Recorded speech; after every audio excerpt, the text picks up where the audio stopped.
Hello guys, welcome back to Zik the programming guide channel. In today's video I'll be showing you how to download Roblox on your PC. So if you'll be struggling to download or install Roblox on your PC, this video is for you. And if you are new to this channel, please click on the subscribe button. It really helps a lot.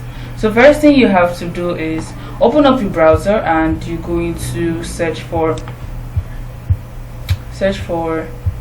roblox.com,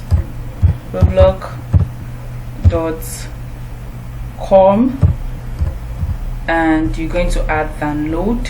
So once you search for that, you're going to see this space like this. You're going to see download Roblox. Download the Roblox app to use Roblox on your smartphone, tablet, computer. So you click on download. So once you click on download, you wait for it to load up and you're going to see download Windows app. You can see app stores, Google Play. That's not for you, but this one which says Windows app, click on it and you can either scan or just click in and you're going to start download. So you can see mine right here, it's already downloading right here. So mine have just completed. So if you find this guide helpful, give this a thumbs up and equally subscribe to get more tips like this. Thanks for watching guys. I'll see you in my next video. Bye.